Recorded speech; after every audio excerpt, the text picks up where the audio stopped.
Alright. How's audio balance? Sehr gut, sehr gut. Or do we need to turn her down a little bit? We will move the big book of D&D over to the side, as well as my giant sack. You guys have been wondering for years, and here's my giant sack. Alright, so I wanted to build this character on stream. I also have an app that I use, which we're going to be using the tablet for the majority of it just because it makes it easier to grab rolls and stuff. And I also want to have like a track record of this, but we're going to build our character for a minute. No, 5e companion app. I'm told it's Android only. 5e companion app has all the content. No paywall. D&D Beyond is horrible. Paywall and horrible connection. So, we are going to make ourselves a little character real quick. And let me spend like 2 seconds doing it on here, because I can do it on my app so much fucking quicker. Alright, so that sounds good. We are going to be a fighter, and we're going to be a Luxodon. This one in particular, we're going to be a Tarkir Luxodon. The Tarkir Luxodon is a powerful build, Arctic Wool, Arctic Scout, and he does a Stampede. We're going to also roll max for HP, just because, and since you guys are curious about him, we are going to have the Luxodon named Zwusen. For a fighter, I don't know, what's a good background for a fighter? Urban bounty hunter, maybe? We're going to be kind of like a ranger, so I think like a far, what the hell is it called? Far traveler. Yeah, we're going to do a far traveler. We're going to be chaotic good. I'm not going to worry about personality traits or all that bullshit. No animal handling, perception always. We have artisan tools of our choice. Sure, I don't care about that right now. Musical instrument or game set of our choice. We're going to have... Should we play a lute as a elephant man, or would it be funnier to have like a pan flute or something? Is there like a D&D version of a tuba? A didgeridoo? Okay, sure, fuck it. Let's go for that. A triangle? As much as I'd love that, no. We're also going to have leather armor, a longbow, and 20 arrows. Going to have a martial weapon and a shield, light bow, blah, blah, blah, blah, blah. All that good stuff. Artisan tools? Woodworkers. Woodworking tools. For another language, I don't know. How about goblin? An elephant man speaking goblin will be funny. Alright, cool. So I have Zwusen built here. And you guys can't really tell. You guys can actually kind of see with this app. It kind of works, but anyway. Alright. So, we are going to build our character. We are going to be named Zwusen. Alright, you guys can kind of see that. Alright, so we're going to be a fighter. I am using a homebrew fighter because it allows you to actually use great bows as like a class thing, but I did want to create an orc bard who'd use a reinforced redwood didgeridoo that doubled as both a bard instrument and a bludgeon. I cast shillelagh on my fucking didgeridoo. Far traveler, our player name. Good luck on discerning that. Race, we're going to be a Tarkir Luxodon. Our alignment is chaotic good, and our experience points, we're not going to worry about that. I think we start at either level 2 or 3. I think 3 is where we get all our fun bits for this class, so we'll probably do that. But anyway, so for people who have never built a D&D character before, you pick You can pick your name and all that stuff first. You can build your character based on the race, based on the class, based on whatever it is that you want. For me, I built it based on the race and the class, which I was a Luxodon, which is a big elephant man. Can I put like a picture here? Character appearance. Let's go.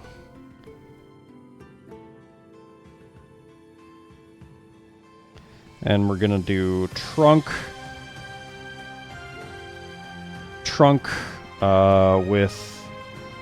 With little horny horns, and we're going to do, here's our little elephant ears, and we got a big build, and we're gonna have like a giant bow on our back.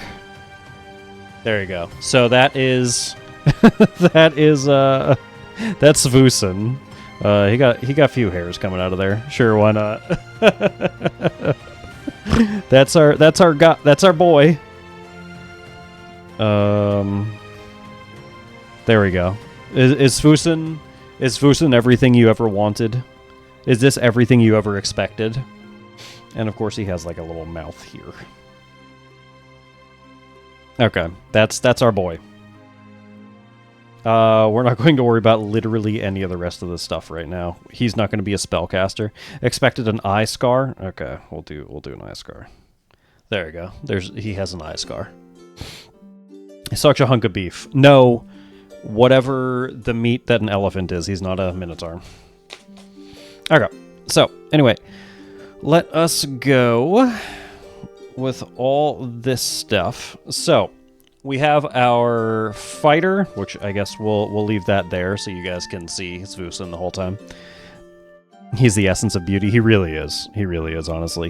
He should have a quiver back there and maybe, like, actually clothes, but, like, we're not. He could be a half-naked elephant man. We don't know, right? Alright, so proficiency bonus at level 1 is... I'm pretty sure it's +2, right? And then I'm pretty sure... I think we're going to start this at level 3, but we'll get there in a minute. So, for level 1... Quiver is more common at belt or thigh. Oh, that makes sense. That makes sense. Okay, well, he has a quiver down here. You just can't see it. Alright, so our proficiency bonus, I'm pretty sure, is going to stay at +1 until level 4. I think, bro, let me pull up a fucking proficiency chart. Okay, yeah. So, level 5 is when we upgrade, so don't worry about that. So our proficiency bonus is going to be +2 currently. And it's going to stay that way probably for this entire game.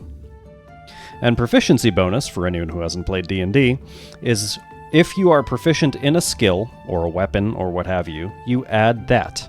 And that's kind of like saying, as you're leveling up and this is getting higher, you become a more accomplished, more professional adventurer, so to speak.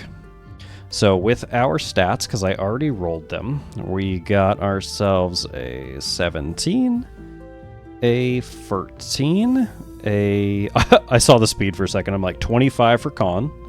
We have a 16. We have and then because I'm smart, we did 10, 10, and 10. Our dump stat is anything to do with our mind. I love it. So we have a +3, a +3, and a +1. Our initiative is a +1. Your initiative is based on dexterity. And then we're going to... Because I'm using this both, let me put all this stuff on here. We had leather armor, so that's cool. It's not weird that a elephant would be wearing leather armor, right? Definitely not. Anyways, our AC is 11 plus dex, so we have an AC of 12 at level 1, which is, fucking horrible. I'm pretty sure we chose, right? We chose leather armor in that. We could have chose like plate mail or scale. Yeah, fuck it. Well, since we're playing solo, let's do. I'm pretty sure it was what, scale mail? Yeah. That should give us a 15. Yes, much nicer. Okay.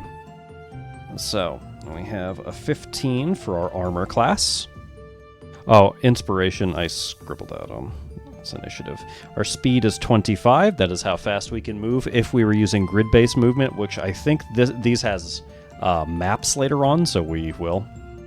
Our current HP, because I rolled max since we're, doing this by ourselves, is going to be, it was 10 for a fighter plus our con, so 13. So we have 13 out of 13. And then our savings throws are both strength and con, and both give us a +5. Beautiful. All right, and then the skills that we chose were acrobatics, so that's a +3, because it is adding your proficiency bonus, plus your modifier for the skill, which is dexterity in this case. And then perception, which is proficiency bonus, plus wisdom. Which I didn't put anything into wisdom because I'm a smart person. +2. Alright, cool. Passive perception, I think, is what? It's like 12 or something normally. I think it's just your wisdom plus your proficiency bonus. I can't remember. No, barely anyone ever actually uses passive wisdom. All right, like I said, I'm not really going to worry about writing all this stuff in. I'll talk about the roleplay portion as we do, but that's all I just wanted to get. I just wanted to show that's a very, very quick way to build a character.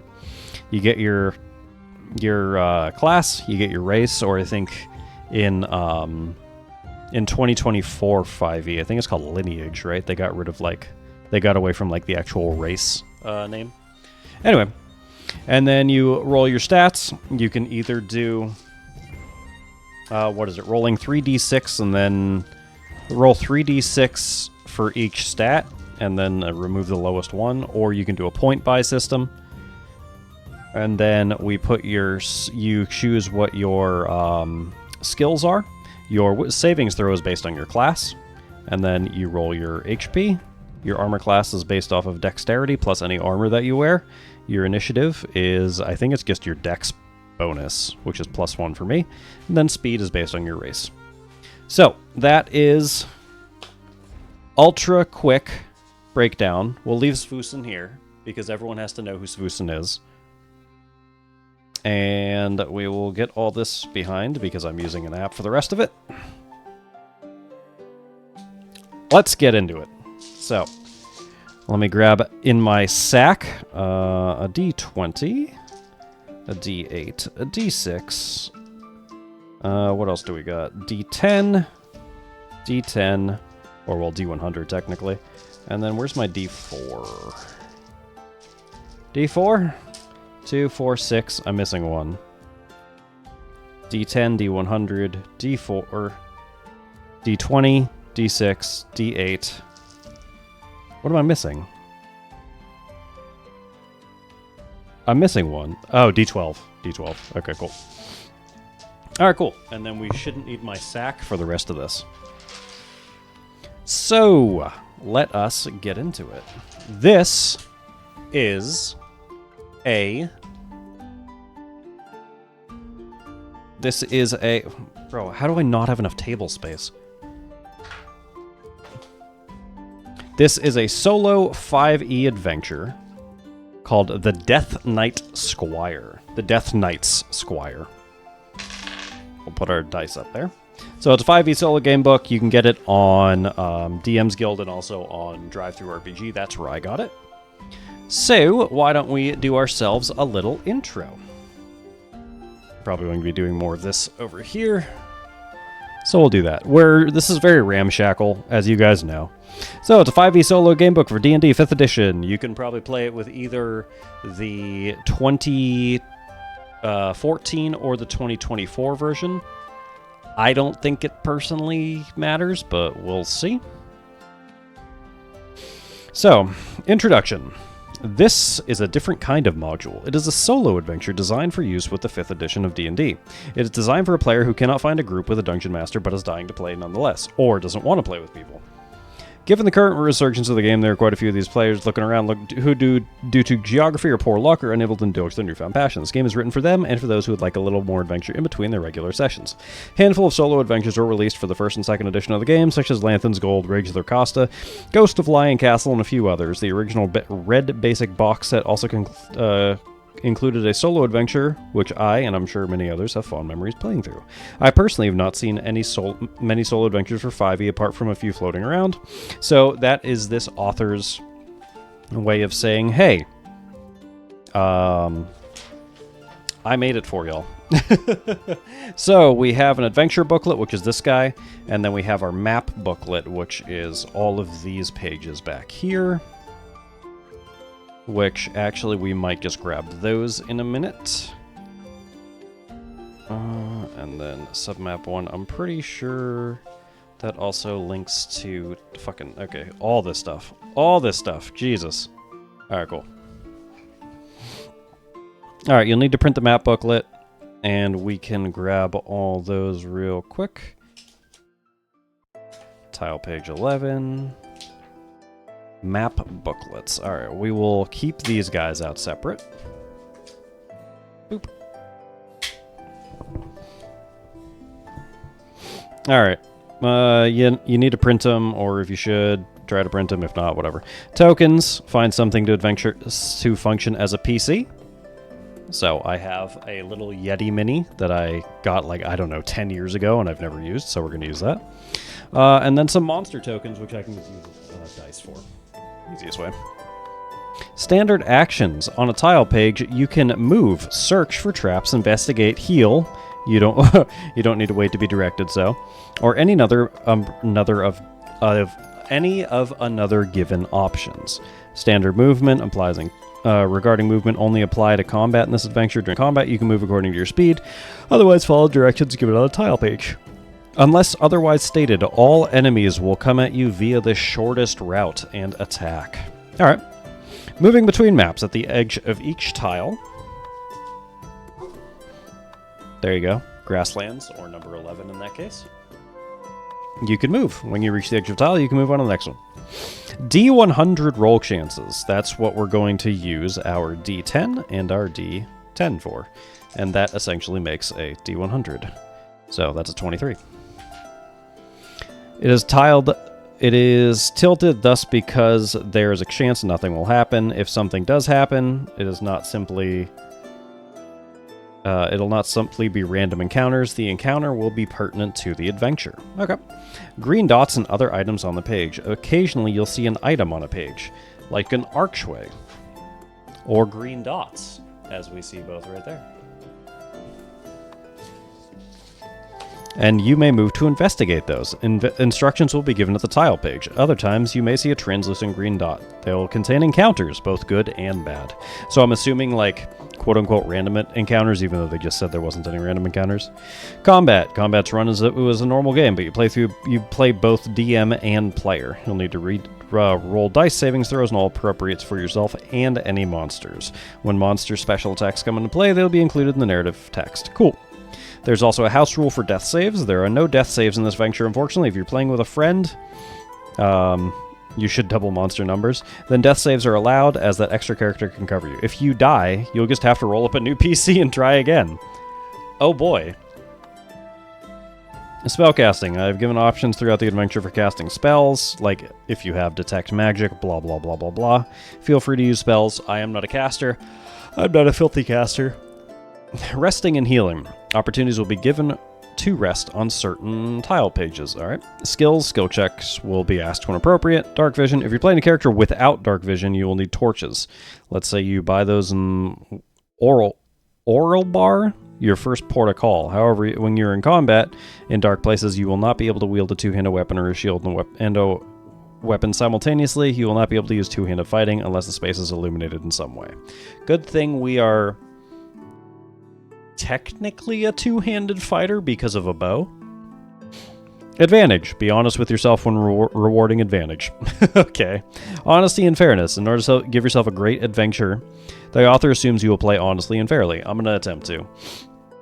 Checking for traps. If you fail a trap, obviously you may not try again on that tile page. Revisiting tile pages. If you're returning, use common sense. If you've already checked for traps, you've already triggered a trap, you won't fall for it again. Other issues. What would DM do? This should be your guide when in doubt. That's kind of like an oracle for other solo RPGs, which I mean, we'll be able to rock no problem. Journal and mapping. Good idea is noting down clues and information. We could do that. And then obviously you have various class features. You have your character creation. Please create a level 2 character, equipping with the gear according to their class. So we shall level up Svusun real quick. Alright. Let's go level up. Gonna do 300 XP. Beautiful. And we have leveled up. Alright, so level up. We can... Alright, so this fighter has exploits, which is kind of like the champion, I think, has other things like that, where they're essentially little maneuvers you could do in combat. Let's go... I don't know how many we can choose, so I'm going to choose precision strikes. And how about...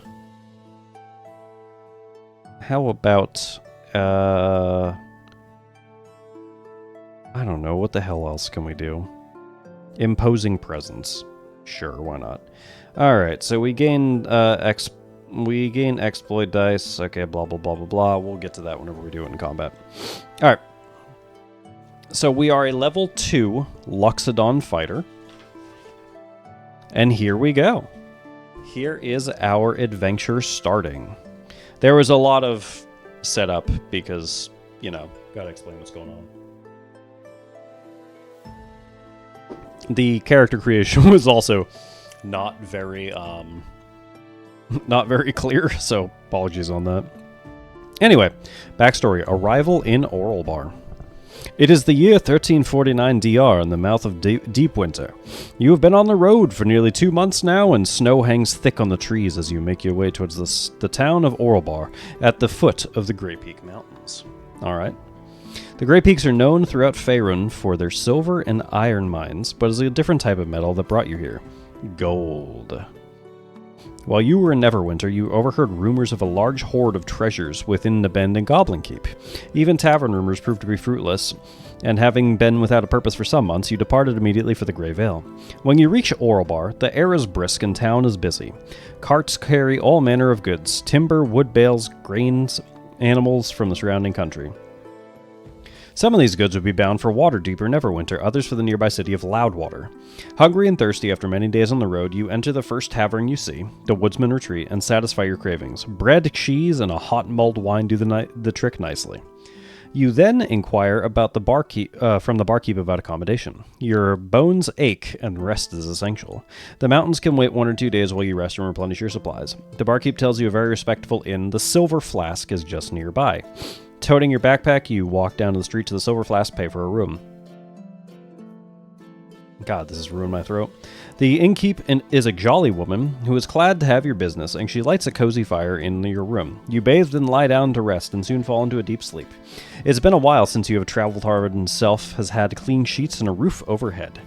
You are woken later that night by noise from the next room. You can hear a woman openly sobbing on the other side of the wall. The sound is gut-wrenching. Oh, that's not good. Every now and then a male voice says something as if trying to comfort her. You tolerate this for a while, eventually becomes evident sleep's going to be impossible. You walk out into the hallway, knock on the door in the room next to yours. An elderly man answers. He's dressed finely like a member of the aristocracy, but sports a nasty black eye and a gash along his cheek. In the background, a woman, also richly dressed, sits on a chair by the fire, her face buried in her hands. Yes, what is it? Alright, this is actually where we can start doing some roleplay. Give me 2 seconds.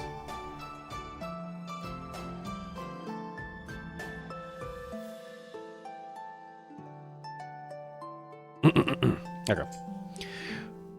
Yes, what is it? The elderly gentleman asks. You straighten yourself up, peering into the room. I was wondering what all the noise was about, you say, although now you don't feel quite so annoyed. I could hear the crying. Where am I? I could hear the crying from next door, I was wondering. you say gruffly, not used to dealing with aristocrats. "If it's anything I can help you with, perhaps then we can all get some rest." At this, the woman looks up and sees you. You probably look like a fright after all those weeks on the road, ungroomed, hair disheveled, travel-worn clothes. Look, man, I don't have hair, okay? Look, I got 3 little tufts of hair. That is mean. But you've had a bath, so you at least don't smell bad. Thanks, man. Are you gonna say Loxodon smell? However, your type has an air about them. You've seen a fight or two and know how to handle yourself in most situations. You're what's known in the parts as the adventuring type. Such types generally know how to get things done, things that only others might shy away from. "Show our guest in, Elric," the woman says weakly, drying her tears with a silk handkerchief. Alright. And so we're going to pop through the majority of our story now. They probably do smell like the wet part of a zoo. Listen! Just because...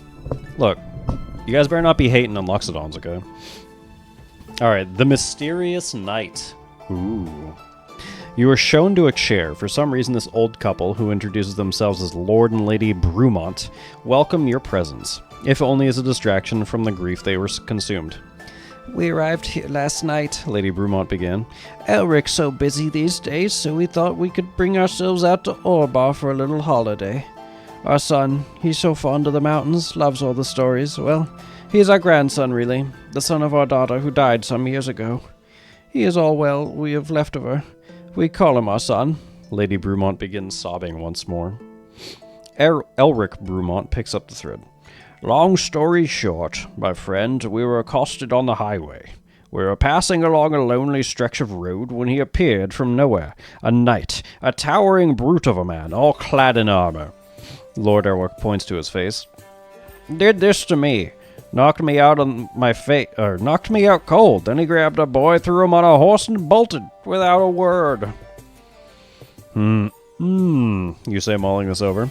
"Does he seem familiar, this knight?" Elric shakes his head. "I know what you're thinking. Wealthy aristocrat on holiday from Loudwater. Someone must have known we were coming and seized the opportunity.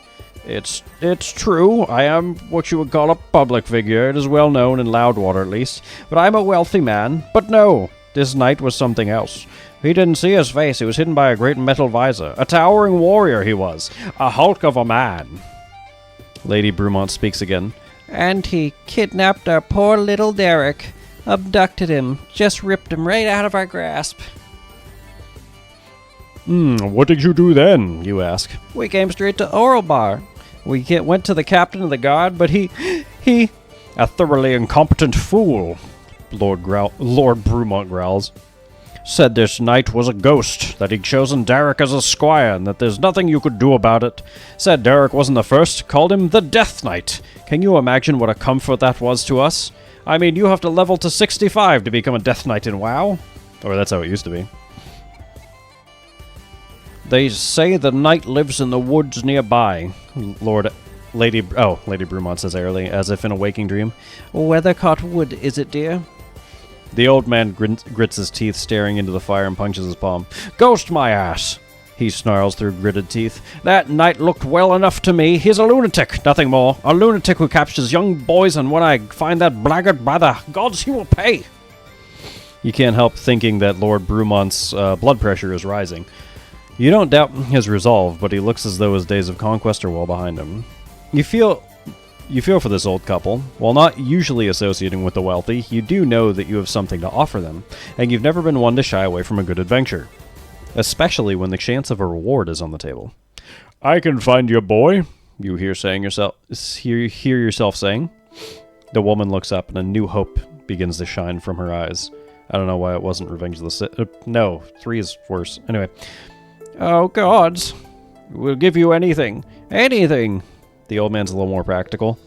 "If I was a few decades younger, I'd be out there myself. I saw action in the Battle of Tanglefork when we freed the Vale from Rengsharul." Yes, of course. You nod appreciatively. That battle happened 30 years ago and was said to be fierce. You're not surprised. Elric Brumont definitely carries himself like an old veteran.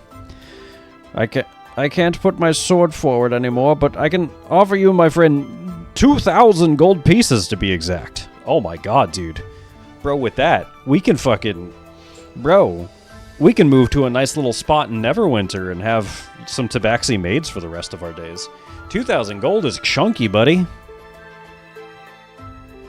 Alright, cool. So, let me add... I didn't throw my fucking weapons in here. Hold on a second. Where are my weapons? So, the problem with... Where's my longbow?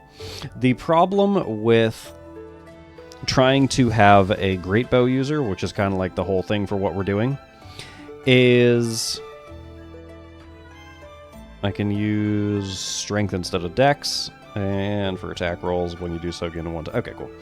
The problem is, because this whole thing, for anyone who didn't know, my whole thing was I want to make a fucking great bow user. I want to make a great bow user because they're very impractical, and they're goofy, and they're mainly a joke in most fantasy. Except for, like, Elden Ring. You can do some fun stuff with that. But there is technically one great bow in all of D&D, at least, like, published material.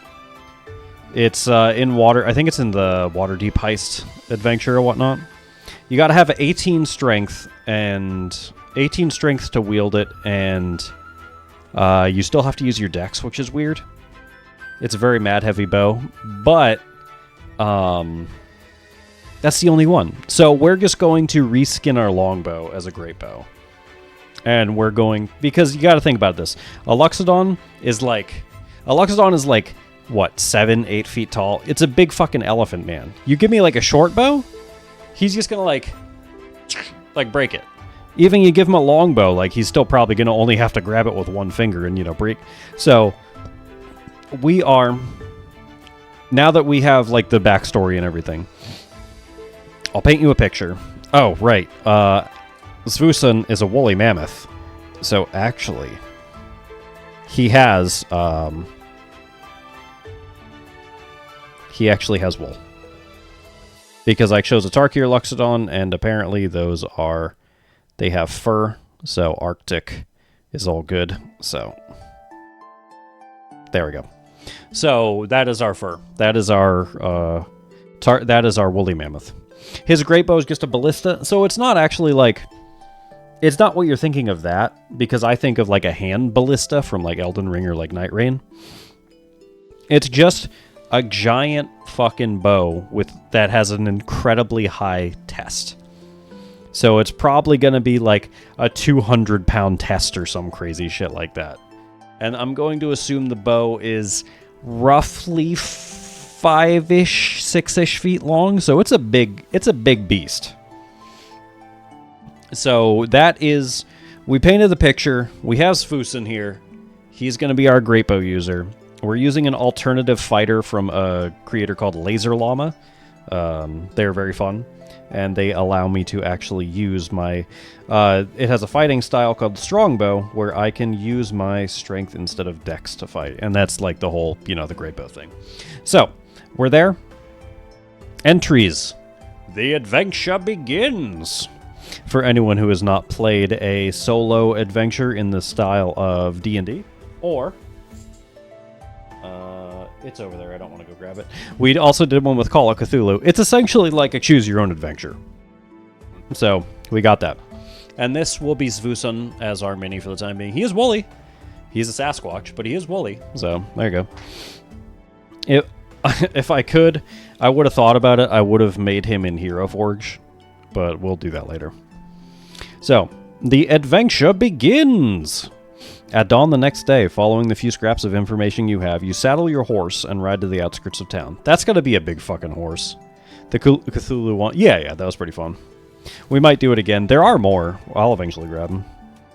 The journey to Weathercote Wood lies due east, but it's no short ride. The captain of the guard tells you that Death Knight has always been seen in a small patch of wood that juts out from the western side of Weathercote, like a wart on a giant's nose. By midday, you reach a sign which tells you have another 15 miles to go. You should make it there by nightfall.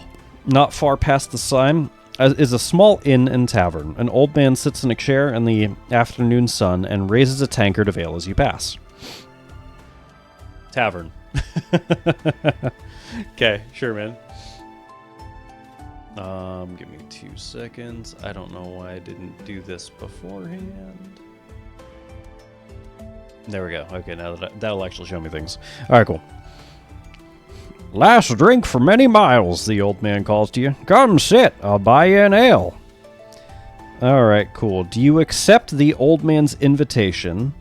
If so, go to entry Brewski. If you are mindful of the time and choose to ride on, go to entry Keep Going. I think we're going to go Brewski, bro.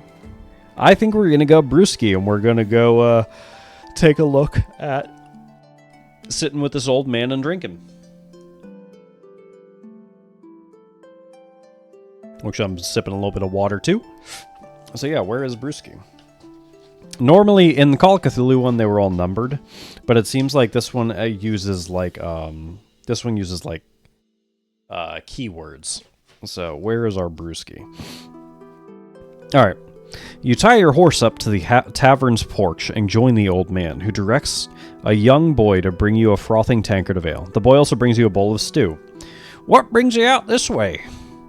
The old man eventually asks. Do you tell him of your quest? If so, go to Quest Convo. If you choose to simply replenish yourself and be on your way, go to entry Replenish. If I remember right, Luxodon are pretty, social creatures. And also, me being a fighter, I kind of travel around, and I don't want to be a dick to people, right? Zvusin doesn't want to be an asshole to the random people he encounters on the road. So we're going to go, and I think we're going to go Quest Convo. We're going to talk at him a little bit. We're going to have some fun. We're going to sit down for a little. We're going to hope that this isn't the what's it call it? This is the Death Knight in disguise or something. Alright. You find yourself telling the old man all about your quest to find the mysterious knight and return Derek Brumont to his grandparents. The old man nods solemnly. The Death Knight, he says quietly and leans forward. Local legend, they say, but, What? You ask. He straightens up, looking you right in the eye. It's no legend, he says firmly. I was a boy when they hung him from the red tree in Weathercote Wood. The old man goes on to tell you his story. The man who would become the Death Knight was once a good man, who came from a village in the far south. After his wife died from the pox, he left his village, taking his only son with him as a squire, eager to teach him the ways of the righteous warrior. But a large band of brigands ambushed them on the road, shot the knight with a poison dart, and kidnapped his son. Jesus Christ, dude. They left a note pinned in the ground with a dagger, demanding the knight plunder the treasury in Oralbar and deliver the gold to him. The knight did so, almost dying in the process, but the town guard pursued him from town. When the kidnappers saw the knight coming with the authorities close behind, they killed the poor boy and fled. Jesus, man. Upon finding his son's body, the knight swore vengeance on the bandit and vowed to pursue them until the ends of the world. Unwilling to be taken to the town guard, the knight drew his weapon to resist the arrest. The ensuing fight was bloody, but the knight slew all that came against him. When the fight was over, the knight pursued the bandits deeper into the woods, but lost their tracks in the undergrowth. His rage deepened until the bloodlust and madness possessed him entirely, driving him insane as the thought of his son's killers escaping unpunished. None who would cross his path and live until the bandits had been brought to justice at the tip of his blade. Eventually, more soldiers had to come from Loudwater to capture the insane knight. When they finally did, the old man concluded, they hung him in Weathercote Wood from a red tree. The old man looked down. But his unfulfilled quest to find his son's killer brought him back. As undead, the Death Knight they call him now. And since then, every few years or so, a boy will go missing. He's looking for a squire, someone to help him in his quest. You take a moment to digest all this information and drink from the tankard. After a while, you thank the old man for the company of the information, and you are on your way. Oh, wow. Thanks for the story, man. Anyways, gotta go, bye. Okay. Keep going. Keep going. Keep going. Keep going. Where are we? Keep going. Okay. It's kind of funny, I think, because I don't think you guys can fully read a lot of this stuff, so in a weird way, it's not really spoilers for other like content on the page. I don't know if you guys can read this stuff, but don't. All right, keep going. It is late when you finally reach Weathercoat Wood, some 55 miles east of Orlebar. There, on the wood's edge, you camp and let your horse run free. You won't be needing him for a while. Weathercoat Wood is thick, the foliage dense, towering walls of green, and in there somewhere is the information you have is to be trusted, is the boy, Derek Brumont. You settle down in your bedroll, the embers of your fire keeping you warm well into the night. After a day's riding, it doesn't take long for you to fall into a deep slumber. The sound of a nearby river lulling you to sleep. You awake just before dawn, fully rested, but a noise instantly puts you on guard. From somewhere near comes a slavering sound. Quietly, you pick up your weapon and move forward stealthily. When you're some 100 or so feet away, whatever's lurking catches your scent and you hear it running quickly away. Only dim starlight shows any detail, and all you can see is a darkened shape moving through the woods towards the night. Do you have a ranged weapon? If so, and you wish to attack, shoot after. Ooh, we're shooting after, because we want to use our fucking bow finally. So yeah, we're doing shoot after.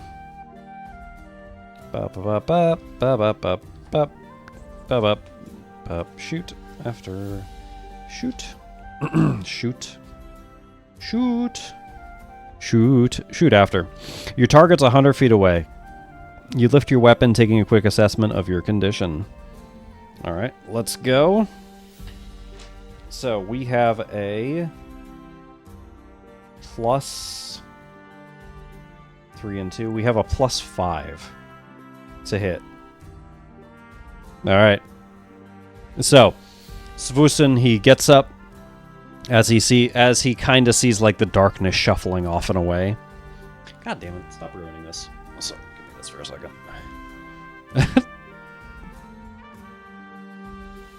Ignore the mouse. Alright. Svusen is sitting there, and in the night, he barely can see what's kind of shambling away in the moonlight, and so he takes his bow out. He breathes, takes a deep breath in, and then 8 + 5. Oh shit, it missed. It has an AC of 17. And he takes a deep breath in, he pulls it back. In the night, you hear a low thump as the bowstring reverberates, but it misses. He had another arrow already in his trunk, holding and ready, just in case something was coming for him. So now we miss, so we go to miss. Miss. Hey, Miss Murder, can I? Hey, Miss Murder, can I? Hey, Miss Murder, can I take him? You watch the black shape scurry away, back into the cover of Weathercoat Wood, and curse your poor aim. Then you walk forward to where the creature had been before you startled it, sent it running for the trees. Well, that was our first roll. Our first roll was a whiff, so that's great. Let's hope that the next attack that we roll works a little better. You walk forward to where the beast had been before, making all the noise that woke you. There, twitching in its death throes, is the horse you rode from Orlebar. Motherfucker, it attacked my horse! Gritting your teeth in anger, you take out your weapon and quickly put the poor beast out of its misery. That's on par for tabletop rolls for some reason. For my tabletop rolls, maybe. Not for everyone's. Yours, you'd probably get it. The first rays of dawn begin to creep into the woods. With a sigh of resignation, you wipe the horse's blood from your weapon and begin the trek towards the woods. The morning's peaceful, in contrast to the savagery you just witnessed, and a chorus of birds greet the dawn with calls that echo off the low hills of the surrounding landscape. As you near the Weathercoat Wood and can see down the single path that leads into its depths, you see the little night seems to penetrate in through the canopy. Night still hides behind the mossy boughs and dark green vines that thread the ancient trees together. You step onto the path and enter Weathercoat Wood. Who knows what fate awaits you within these shadowed depths? Alright, cool. So, we can take out tile map 1, I think is what it said. Tile page 1. Tile page 1. And we just walked on in. So, boop, boop, boop. There we go. So, burp, burp, burp, burp, burp, burp, burp. We're going to... So if I go through here... I don't know, do I have to go through these? Ah, okay, here we go. Tile page 1. Bottom square, or place your token. Alright, so here's Vusen. He's wandering on through. You move ahead deeper in the wood, as it almost seems the trees themselves are watching your progress. Indeed, as you go, you really do get the feeling you are being watched. You can now move with stealth, if you want. Stealth DC. Add 10 points to any D100 chance roll. You can check for traps, unless returning here. Roll a perception DC.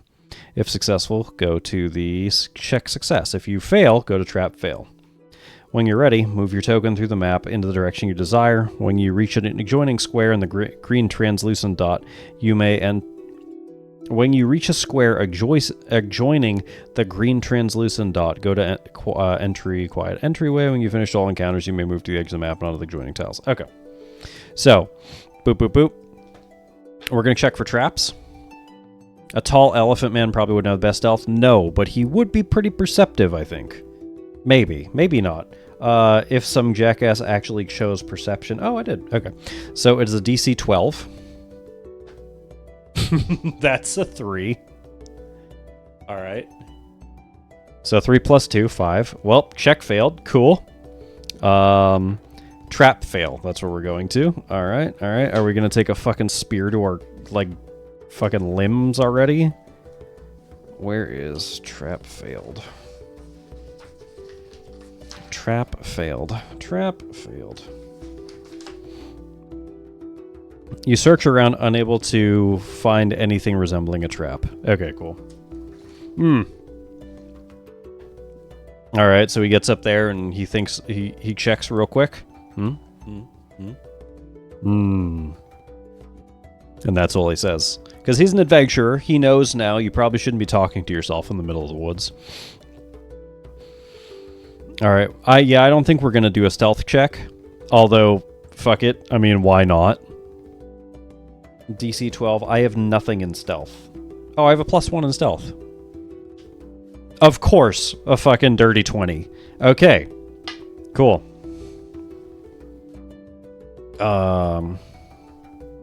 Zvusen, remember, add 10 points.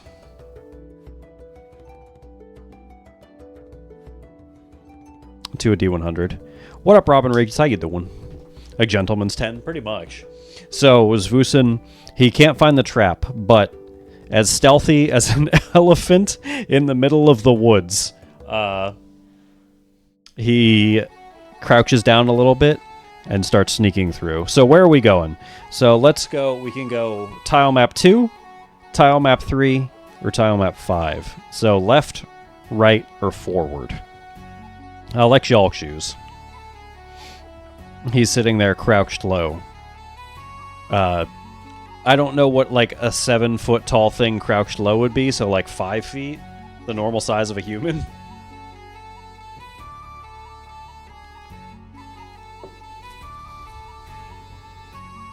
Oh, also, why don't we have chat on screen?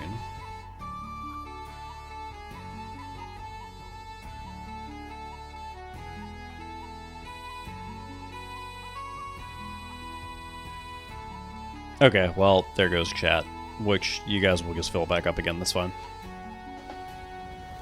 You left? Duder's just sitting there? I know, he's just chilling in the middle of fucking nothing, okay. So we got 1 for left?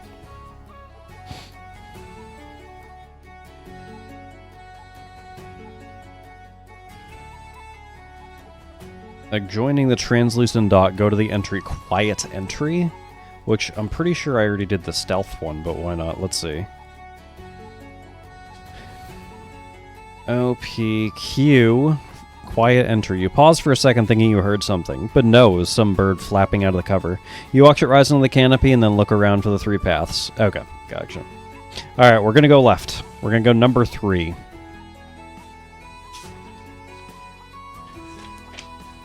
Alright. Tile page number 3. So, Zeusin kind of wanders on over. He's wandering quietly. I mean, he is in the middle of a forest that supposedly has something called a Death Knight in it. So he's definitely taking his time.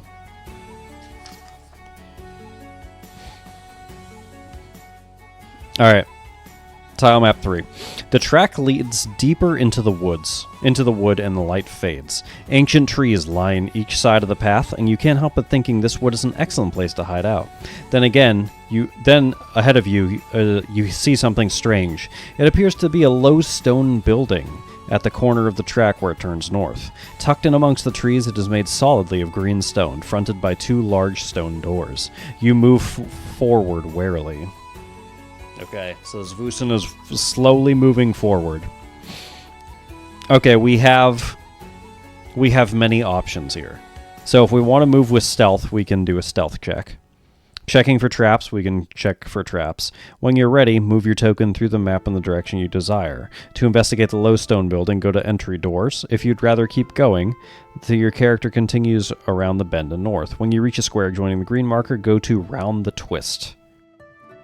So, I think Zeusin, he's not really going to worry too much about traps. He's much more concerned that there's going to be some dudes that just jump out of that building ahead. So we're going to go to stone doors. And hey, it's right there. You walk up to the building, watching your periphery. It's a low-grounded building, fronted by large stone double doors, which look heavy, but could probably be moved with a good push or pull.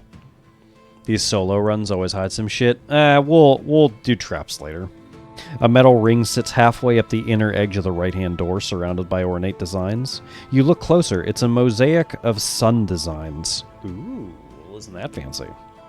You wish to make a history check here? Alright, check for traps. You could door check, or you could try pulling on the door. You could leave and continue north. So this one, we are going to check for traps. Go to entry, door check. Okay. Because history check raw curses you. Where is our door check? Door check, door check. Where is our door check? You move forward, you move your token up to the stone building. You start inspecting the handle and all around the door looking for booby traps or traps of any description. Perception roll. Alright, so 14 for a perception check. That's a 4. Alright, that didn't work. Go to entrance. If you fail, go to entry. All clear, question mark. I don't like that at all. All clear. Maybe. Alright, where's our all clear? Oh boy.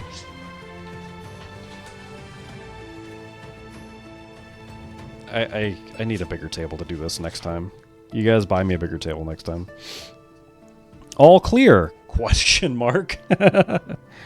You search around the door but find nothing trap-like. Could it be the shit I said they hide? Listen. To try and open the door, do open stone door. To leave it... No, we're already invested, dude. We're gonna go. Zeusin is already, like... Elephants, I'd like to believe, are slow and ponderous, but also single-minded. At least I want to think that. I could be completely wrong. But we're gonna do open stone door. Or we're going to attempt to open the stone door. Guys, what comes after? N...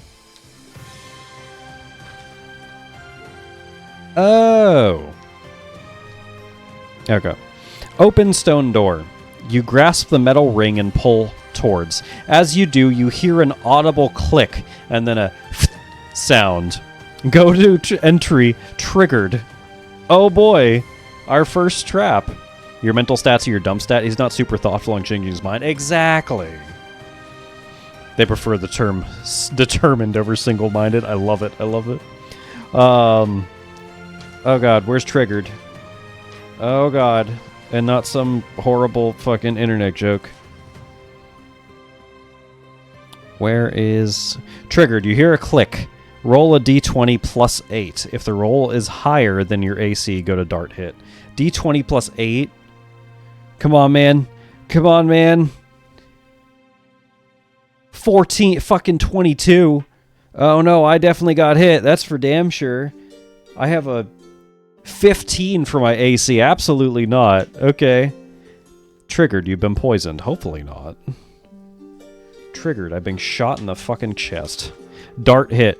2 darts shoot out from cleverly concealed holes in the surrounding frame of the stone door right at you. You recoil in pain as you hit. 2d4.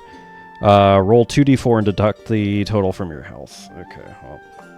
Well. 2, 4, 6 goddamn damage. Okay. For those of you who can't see, we're now down to 20 HP. As you quickly tend the wound, you look back inside the now open door. Beyond is a dark passageway, and some way inside you can see the set of stairs leads down. If you wish to enter, go to enter passage or return to tile page 3. God damn it, we've been hit. So we're 100% going in now. Zvusin says, who do the fucking Luxodon worship? That's a good question. Do Luxodon have gods? Where is my goddamn mouse? I don't know. Who's a good D&D god you guys like? By all that, well, if they were Norse, I mean, I can try a Norse. What's it called? By Odin's beard. Okay, fine. He'll be a fucking Norse one. By Odin's beard, I already got shot. No. I need to find out what's going on. So we're gonna do enter passage. Didn't say his voice needed to be Norse, but Norse gods. Yeah, true. Well, no. Maybe I want him to be Norse now. Where buildings Vusen and reach in, oh yes. I must go investigate. You enter the quiet, cool passage and pad softly down the corridor. Soon you're on the top of a flight of stairs, looking down. This is presuming you have a source of light or dark vision. Ah, shit.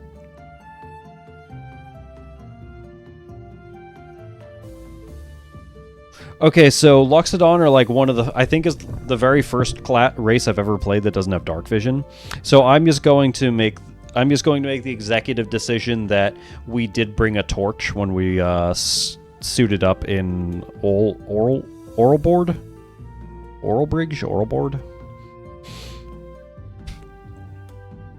If you don't have a source of light... If you have a source of light, activate it and continue. Yeah, we'll activate it. Carry it in your trunk? Yes. Absolutely. That is such a good idea. Actually, you know what? We'll have a lantern.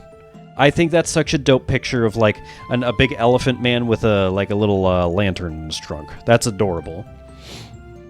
You quietly walk down the stairs, keeping an eye out for anything out of the ordinary. Could this be the place where Derek Brumont is being held?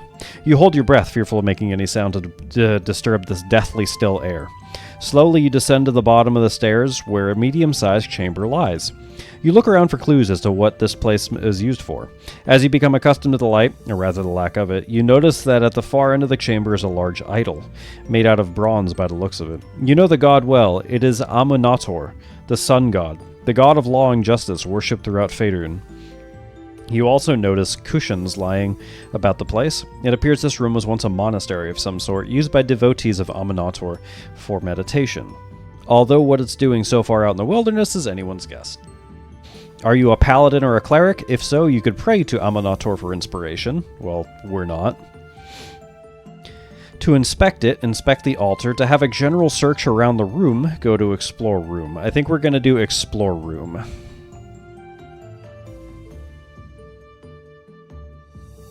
There are numerous nooks and alcoves around the side of this dusty room, many of them hidden in darkness. You search, mindful of traps, but also on the lookout for any items of interest. As you walk, small puffs of dust rise up, seemingly undisturbed for a long time, maybe decades. Make an investigation check. All right. So we have a grand total of 0 on investigation, so let's see what we got. 16. If you roll a 16 or above, go to entry really good. Yo, it seems my my ears have picked up something. Really good. Aminator might not be my god, but it will. I will be able to find something from this decrepit shrine. Really good. You check outside the. You check around the outside of the room and in the middle too, turning over meditation cushions and searching through the small pile of books and scrolls that litter the floor. As you turn over one medium-sized pile, you see there's a red-covered book tumble out. No title on the cover of the spine. Opening it, you see it consists of handwritten entries. They detail some of the history and topography of the forest. Your attention is drawn immediately to the mention of the Dark Knight. Hung he was in the year 3010 EC from the great red tree in the middle of the wood. After that he became an abomination, a stain on mankind. One of the undead army. It's rumored that a stake from the tree which he is hung from will finally put an end to his wretched half-life. And another entry. Half-life was never fully... No. There is a cave north of the Aminator temple that is said to hold the undead victims of the Death Knight. Under pain of the Death Knight kidnapped the son of a great cleric and made him bless the river that runs past the cave's mouth, turning it into holy water. Hence, those poor undead victims of the Death Knight are forever trapped within that cave, from now to eternity. Perhaps someday they will be freed, though the gods only know how. You muse over those words for some time, flicking absent-mindedly through the pages, when a small roll of parchment falls out. It appears to be a copied spell, printed at the bottom of the words. This spell scroll contains the spell Protection from Evil and Good. Add a spell scroll, Protection of Evil and Good, to your first level to your inventory. Okay, cool. Let's go... Equipment. Yeah, I guess we'll do equipment. So let us, Protection. Scroll. Do you actually have a prehensile trunk? I assume so. I could also check my character sheet and see. But then that would give me a definitive answer. Trunk. You have a trunk that can hold up to 20 pounds. It cannot be used to wield weapons or a shield, but it can be used for a lantern or torch and perform simple actions. So there you go. Alright, so we do have a trunk. Alright, so we have a scroll of protection from evil and good. The scroll also contains a description of the spell. Read the spell if you like and get familiar with its effects. Sure. If you'd like to investigate this area around the altar... Well, okay. For people who don't know what the spell is, let's go... Protection... Alright. Until the spell ends for 10 minutes, one willing creature you touch is protected against certain types of creatures. Aberrations, celestials, elementals, fiends, and undead. This protection grants several benefits. Creatures of that type have disadvantage on attack rolls against them. The target also can be charmed, frightened, or possessed by them. If the target's already charmed, frightened, or possessed, the target has advantage on any new savings throws. Alright, cool. I want you to go all 3 styles or... Nah, no, unfortunately not. Maybe there's some, like, high-level feat for Luxodon that can do that. Alright, do we want to go inspect that altar? The altar to the other god, Aminator? Or should we just leave?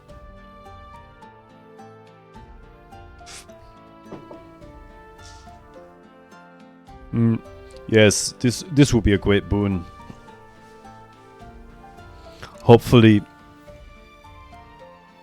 as Vusan sitting there, yes, hopefully the undead curse is just a lie. I would not wish to encounter so many of his victims. He can probably control them. All right, we're gonna go leave chamber. We're gonna go leave chamber. Leave chamber, as they say in France. Chamber. That's what they say in France. I know. You climb the stairs leading up from the chamber back towards the dim light of the Weathercoat Woods. Soon you're back outside the great stone double doors and led down to the ancient temple. All right, so we did that. That's good. Everything's beautiful. So we got out there. We're gonna start wandering back over, and then as we hit, we have round the west. So let's do that. Round the west. R is after R is after S, but before Q. Round the west. Make a D100 roll. Add 10 if you made a successful stealth check earlier, so we did. So add a D. I'm not going to read what the results are yet. I'm just going to do D100. So what is that? Is that 3 or is that 30? I think that's just 3. 0, 0, 0, and a 3. I'm pretty sure this is the 1s and this is the 10s, so 3. If you score 1 to 20, go to Wanderers. Okay. So let us go to Wanderers. Wanderers. Wanderers. Okay, so sitting out here. As you move through the woods stealthy as you can, you see figures coming into view on the path. They don't appear to be human. Do you hide? If so, go to entry Yellow Belly, or do you stand and face them, whoever they may be? Go to entry Bring It, if so. Bro, Svusen, we're not gonna rely on stealth. Svusen's a fighter. He's a big boy, and he's also, I mean, elephants can be confrontational. If you're a bull elephant, absolutely. So we're gonna go to Bring It. Could Svusen even hide? He did technically. The very first, the very second stealth roll.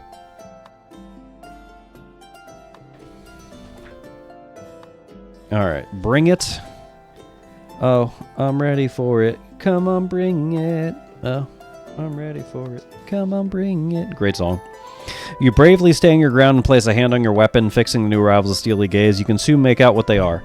Kobolds! They see you and shout, then move quickly forward. In their broken common, the one who appears to be the leader addresses you. Pay up, human! 5 gold to pass this way. All must pay the toll. Do you pay the gold?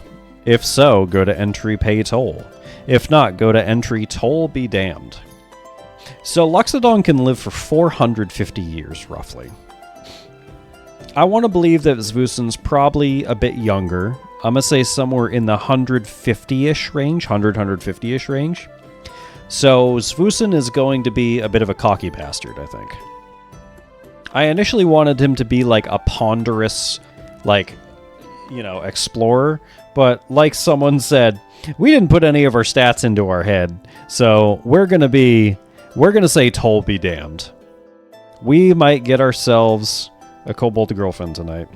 Or we're just going to end up massacring them. Let us find out. Toll Be Damned. Take 1 inspiration point for your bravery. Oh, cool. Oh, yeah. Can I put that on here? We got an inspiration point, man. That's our first one. I don't know how to do it on the app, so I'm just going to do +1 insp.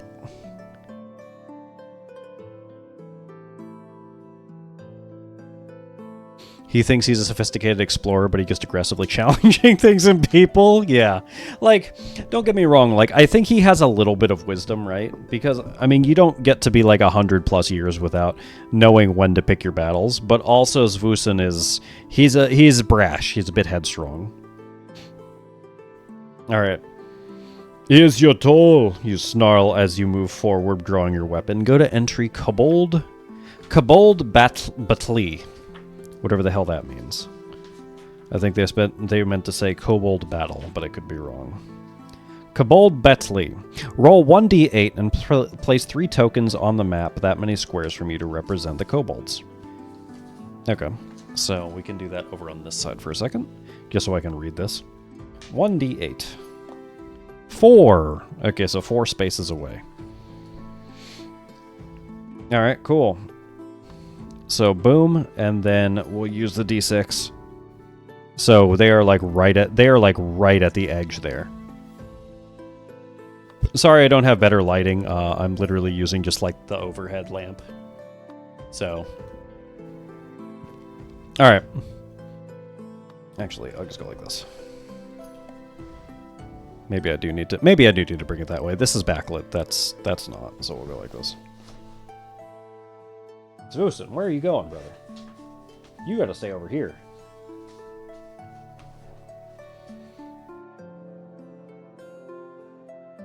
Alright, cool.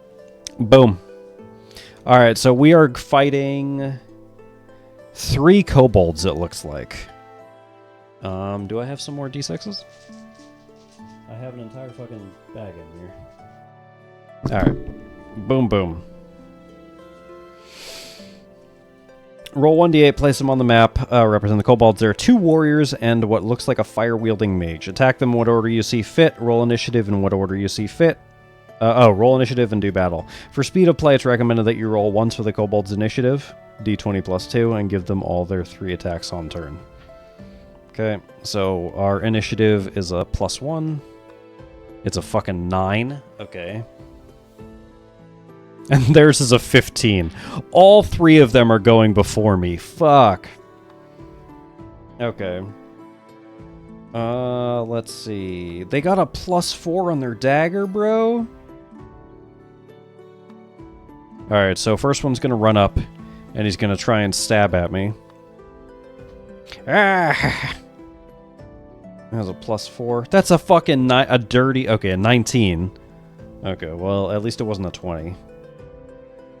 I take 4 damage. Okay. Bro, are we gonna die already? Should Zwusen have fucking stealthed? We're gonna go boop, and he's gonna try attacking. 7. Okay, thank God that doesn't hit at least. So the first one goes in and stabs at me, and I mean, it's a kobold, so like, he kind of gets like my midsection. Ah, you bastard, as he tries to swipe him away. And then the next kobold runs up and tries to slice with his dagger, but he whiffs as we kind of like deftly dodge it. And then the mage is going to hang back, of course, and he's going to use fireball. Well, not actually fireball, firebolt, but he has a +2 to hit, which is a 10 + 2, so mine's 15. The third one launches a fireball right over Zwusen's head and misses. I don't have fucking disengage, do I? Because these fuckers are right next to me. Alright, well, we also have a martial weapon, so I guess we're not going to be using our bow quite yet. What's a martial weapon we want? What do we want? Do we want a battle axe? Do we want a great sword? Do we just want a normal long sword? Do we want a warhammer? Yeah, okay, we'll do a warhammer. And it does 40k damage. Alright, so I mean, we get a +5 on it, so it's not too bad. They have 5 hit points each. So, warhammer just makes sense. Alright, you little scaly bastards. And first, he fucking, +5. He goes for a fucking 9. And he misses. God damn it. Very strong card in Magic. Luxodon Warhammer. Is it actually? Oh, okay. Well, I don't know. Alright. Martial weapon and a shield. Oh, shit. He has a shield? Oh, if we're using that right now? Oh, fuck. Okay, that gives me a +2 on defense. I did not read that. Okay, let me throw the shieldy shield on there. Thank God. I mean, the 19 hit either way. Okay, so now we have 17 for our armor class. Thank God. I was gonna say a fighter not having like relatively high AC is kind of ridiculous. Is a warhander a two-handed? Is it? No, versatile. So one-handed, so it can be used with either strength or dex. No, it would just be a single one that you'd hold and bash while also have a shield. All right. Well, either way, our attack whiffed. So the little bastard that attacked that actually stabbed us, he kind of cackled a little bit as he jumped out of the way. Then he's running back in and he's attacking. A 2, absolutely not. Fucking I kind of like scoot him out of the way a little bit. I don't have anything I can use my reaction, can I? I have these martial exploits I can use. As part of a weapon attack, you can expend 1 exploit die and add it to your attack roll. Okay. You can use this exploit after you roll, but before you know if the attack is a hit or miss. Yeah, okay. So we have these exploit die. Think of them as like a sorcerer has like twinning spells and things. So the first one attacks, misses. Second one hits a 5, misses. And that one I kind of just, you know, move away. Or maybe his dagger, like, hits on my shield and I just bend it down. And then Fireball is a 15 plus 2. Ah, fuck, it's a 17? Okay. 1d6 fire damage. Alright, 2. So I take 2 hits. So as I'm sitting there, I try to hold up my shield, but the fireball just hits and splashes fire over me real quick. So we're going back to it with the Warhammer. We're going to take out that first little guy ahead of us. A 4 plus a 5. What the fuck? Bro, I'm going to die. No, I'm using Precision Strike. I'm using Precision Strike. I don't care. 1 exploit die, which our exploit die is a d6, I think, currently. Where is it? Our exploit die currently is a 8 plus your prof and can only use 1 exploit per check or savings throw. Okay. I'm trying to see what those are. As part of your weapon attack, you can expend 1 exploit die and add it to your attack roll. Okay, what the hell is the attack roll? Exploit die column on the fighter's table. Oh, it's a d6. Okay, so I can roll a 1d6 to add to that. So that was a 9, 10, 11. What's their AC? AC is 12. Son of a bitch! Bro, I swear to God, if we die from this first kobold fight... Alright, they're coming up. They're trying to stab again. 8, miss. 16 fucking hits.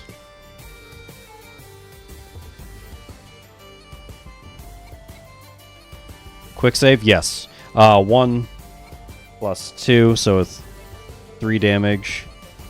And then fireball's coming at me. Fucking sick. God damn, it hits me again. 3. Just 3 fire damage. I'm down to fucking 8 HP already. Jesus Christ. Yeah, we're just gonna quick save and redo this if we die. Alright, come on. Fucking there we go. 15 plus 5 is a dirty 20. Alright, I crushed the fucking first kobold. Dead. As he's cackling, I just bring my hammer down on his head and he just flattens.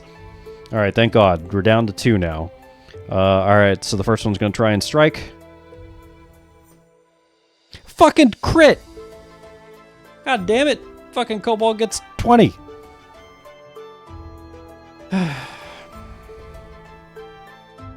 1, 2, 3, 4, 5. Does 5 damage to me. I'm at 3 HP! No, Svusen's gonna survive.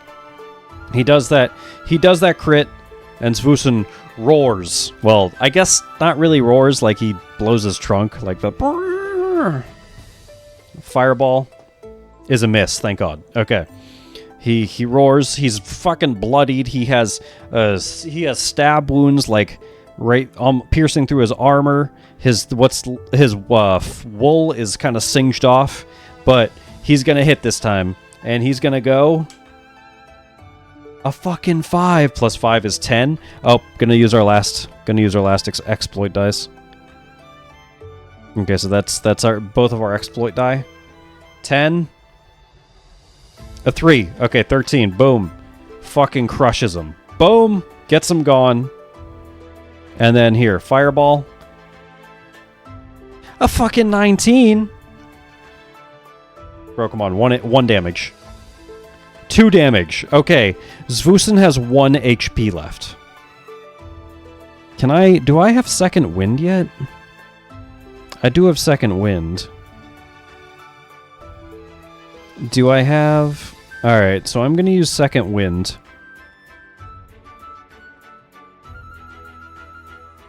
Use your bonus action? Yeah, okay, use my bonus action. Cool.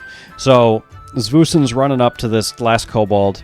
He's cackling because I'm literally like dripping blood as I'm stomping up. Oh, actually, he has Stampede, right? When you use Bargicide as a space occupied by the enemy, you may use to trample them.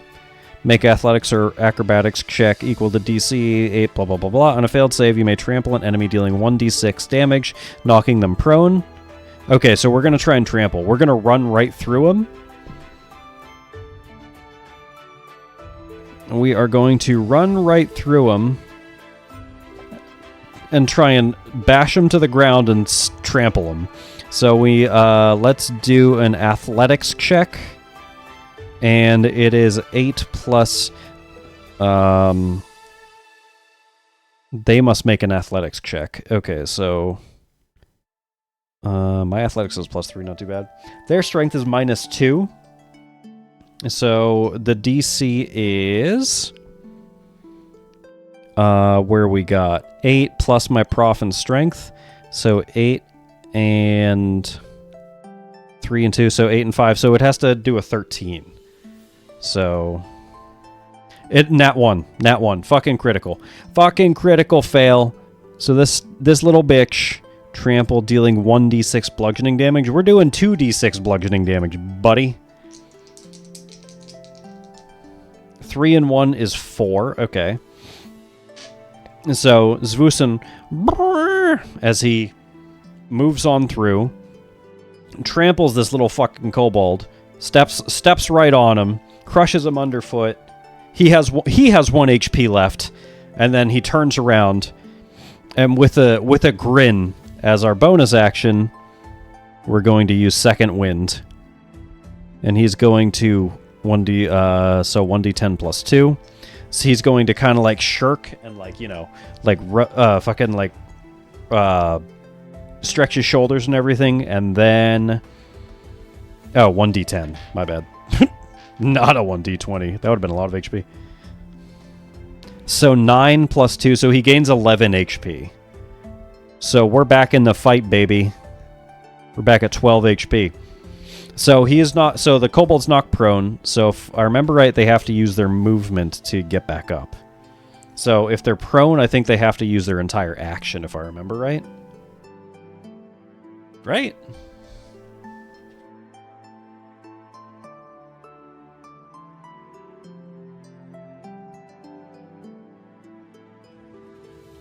Unless it stands, let's see.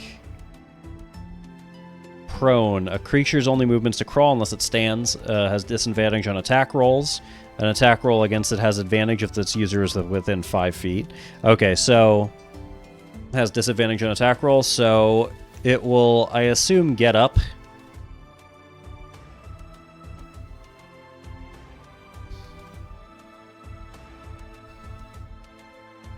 Right? I'm assuming so.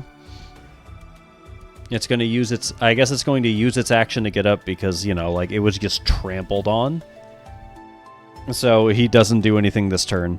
And then we're going to come back to him Actually, since I was already pretty far, let's just say I kept on moving. I want to use my fucking great bow. Or, well, my longbow. So we are going, we're far enough back that as he's getting up, he pulls his bow out. And we're going to go, it has a +5 because we have the fucking strongbow thing. 18 plus 5, 23. Yeah, buddy. I mean, he only has 1 HP anyway, but I still want to do it. 3 damage plus 1.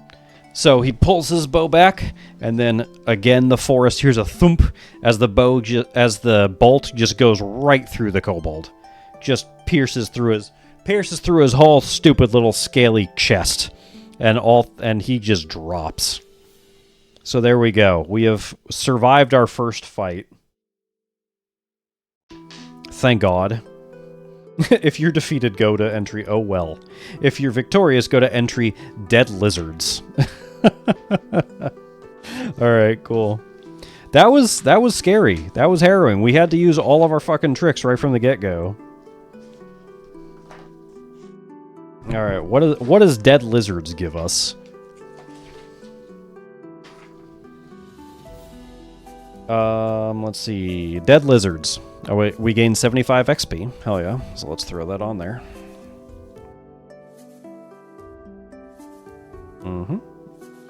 75. Okay. No, let's actually do it this time. 75. Hell yeah. We need 600 to level up, so it's going to be a minute. Alright, you slay all 3 kobolds, quickly sheath your weapon, feeling a sudden sense of urgency. A brief search of their bodies reveals 2 daggers and a pouch containing your jaw drops. 120 gold! They've been busy, little blighters, it seems. Satisfied with your find, you stand up and look north, wondering what other surprises await you. Alright, so 120 gold has been added to our inventory. We're at 135 gold now.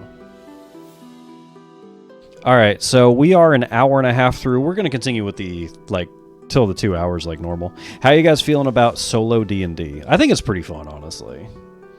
It's paper heavy because I wanted to print out all this stuff. We could have just used a PDF, but I'm enjoying it. I'm having a lot of fun.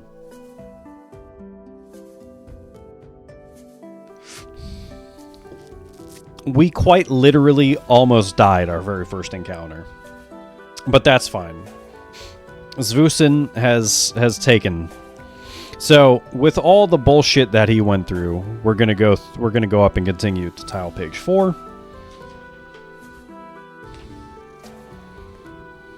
All right.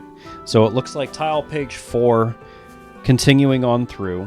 We'll continue to tile page 4. Yes, Snoot. Are you okay? You guys can't really see, but my office door is open and Snoot's little bed is in the wife's office. It was right across from me. Like, she's just been staring at me this whole time. That little pup. All right, tile page 4. The woods become ever deeper and the sound goes out of the air. There are no birds here, or something has frightened them into silence. It is hard even to tell what time of day it is this deep in the forest. Across the path, you see a trail of boot prints leading from the right to the left. They lead back into the forest, where it becomes very dense. However, there is no sign of the foliage being disturbed, even though the boot prints look relatively fresh. They could have been made as recently as last night. On the track ahead, you can see that this path eventually bends to the right, and on the corner there appears to be an entrance to a cave. Alright, so, moving with stealth? Hell no. Checking for traps? Yeah, sure. When you're ready, move your token through the map to investigate the mossy log on your left. Entry mossy log. So let us do... yeah, man, let's check for traps. I'm scared. I got shot in the chest now by some frickin' darts. So we're looking at deep woods. You edge forward warily, checking the ground and the trees around for traps. Who knows what deadly plans the inhabitants of this wood might make. So a perception check of 15. That's a 9 plus 2 is 11. If not, go free pass. Oh, no. If you fail, go to entry ambush, question mark? Bro, please don't ambush us. I don't... Fuck it, I shouldn't have checked for traps. God damn it.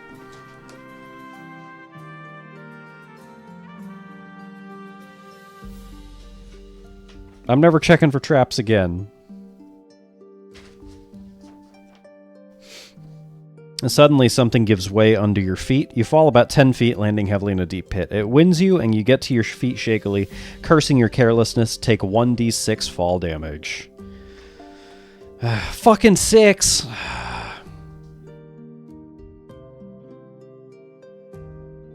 Your luck with solo rolls is something stories will be written about? Fuck, apparently, man. Okay. Looking around, you decide you'd better get out of this pit trap as quickly as possible. Whoever dug it returns. Do I have rope? No, I don't. Do I have the spell jump? No. Are you a variant tiefling? Can fly? No. Otherwise, you could try carving steps into the dirt with your weapon. Go to entry, dig, escape.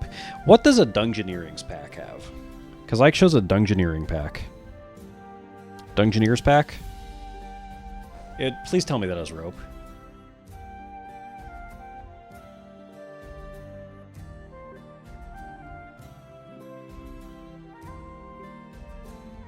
Alright, a Dungeoneer's pack has, let's see, a hammer, 10 pittons, 10 torch box, a tinder. Okay, so a backpack, a crowbar, a hammer, 10 pittons, pythons, torch, tinderbox, 10 days of ration, 50 feet of hempen rope. Yes.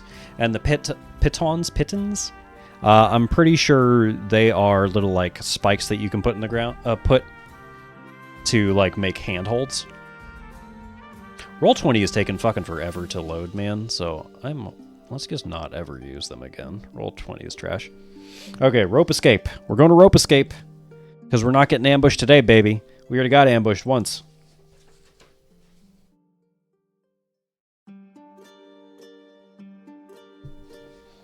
We already got ambushed once. We ain't doing it again. Rope escape. You fashion a lasso at the end, eyeing a low branch on the nearby tree. Swing the rope, aiming for it. Make a dex check. DC 10. Okay. My dex is a +1. Nat 20, baby! I needed this.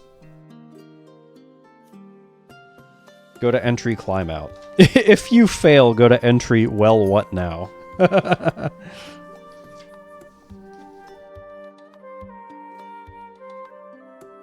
Alright, climb out, climb out. Where we got? What do we got? What do we got? Yeah, okay, doing this PDF will probably be more fun because you can click. But no, honestly, I like having the book.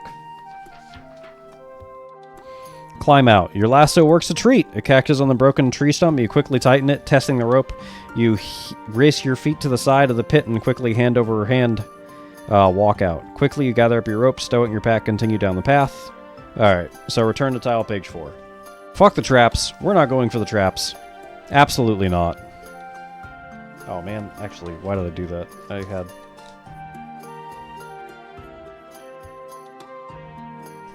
Where are the tile maps? Okay. Alright, cool. So we got it. Alright, moving with... so we didn't do that. So let's inspect the mossy log, shall we? There is a mossy log right here. And as we check for traps, we fell into a hole here. We got back out. We're going for the mossy log. Also, that tree branch is really fucking strong. Because, I mean, I'm guessing I'm pushing like 300 pounds.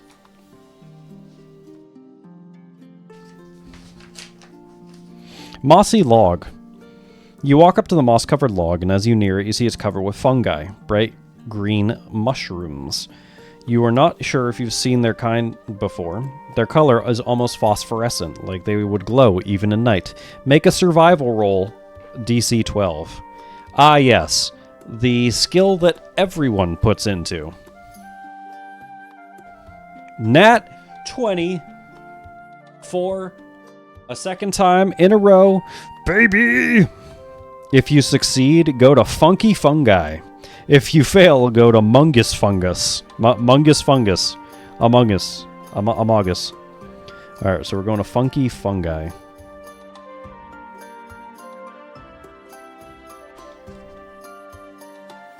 Funky fungi.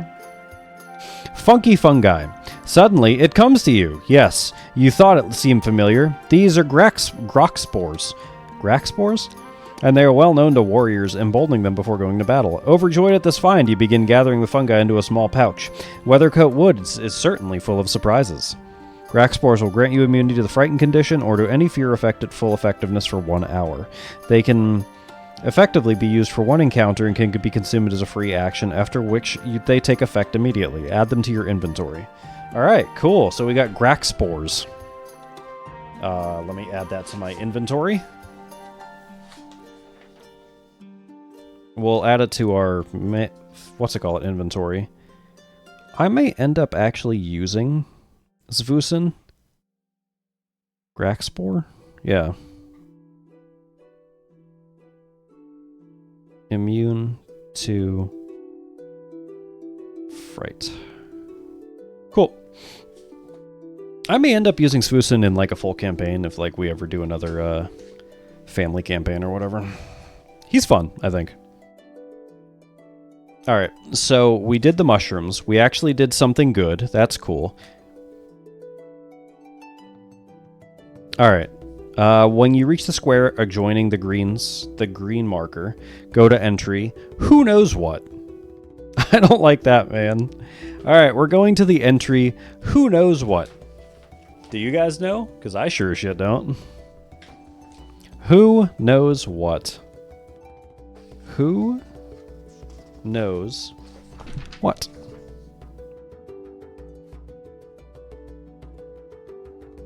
Where is who knows what?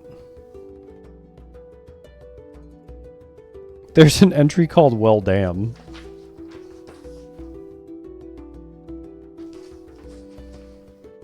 Oh, I think I messed up the pages on some of this. Yeah, okay, so 79 is right here. Okay, so I'm gonna have to actually... Yeah, I'm gonna have to reorganize that later. Okay. Or I'll do that in a second.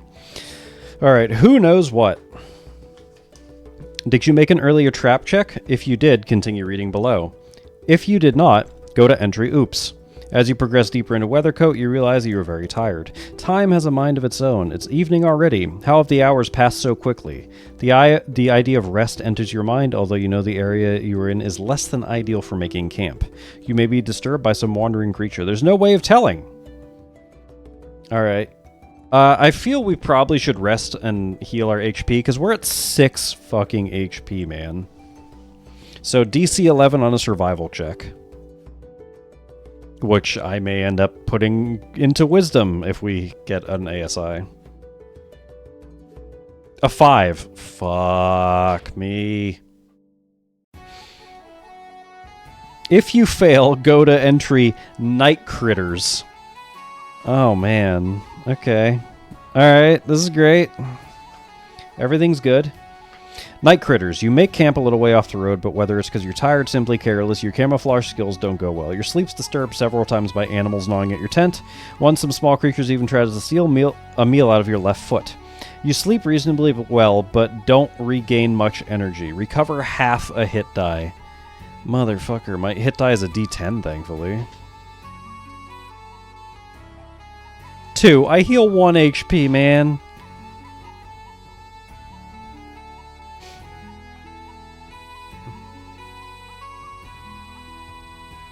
I'm going to assume that's a long rest, though. I mean, I assume we sleep through the night, right? Yeah, okay. So I'm gonna say we gain our exploit die back, and then we gain second wind back. Because otherwise, dude, I don't know, man. We're not surviving otherwise. So far we're doing slightly better than Call of Cthulhu. In that we're still alive. Because Maddie died in that one. Alright. When you've finished all encounters, you'll move to the adjoining area. So, tile map 7. Oh, that's annoying. I did it upside down. Okay. A new Cthulhu, maybe more call. Yeah, we could do it sometime. Like I said, I want to get through this one first. And this one is a series. There's like 10 in this series. I think it goes from like level 2 to level 12 or 13. So we could bounce back and forth between Zvusan and another cultist. And there are other ones we can do. I found one that's like a gladiator solo TTRPG, which we might try that. It's kind of like that Notorious one. We'll probably do that one next weekend.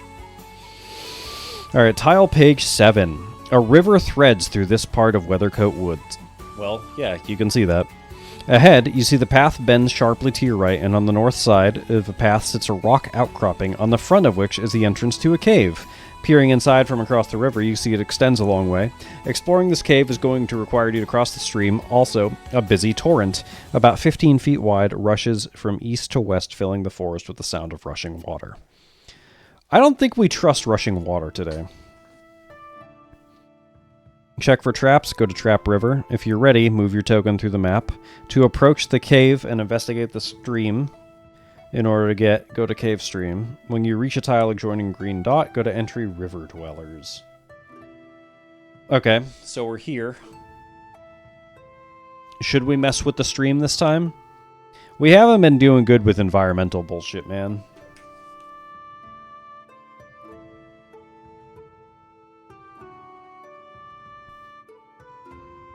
Do we do the stream?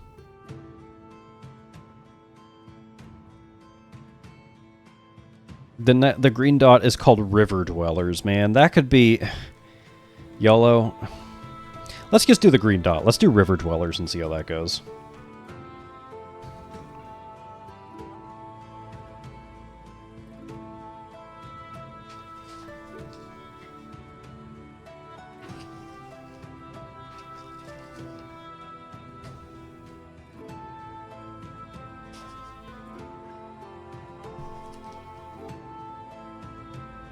Am I dumb?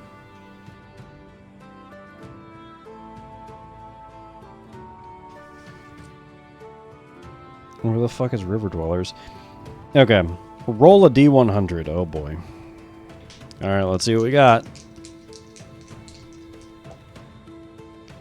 So we got... Oh, you guys are gonna love that one. 6, 7! As I'm doing that, I get shot in the face. No, if you roll 67 to 100, roll the entry, go to the entry pin drop. Alright, so we got the exact... Thank you, Robin.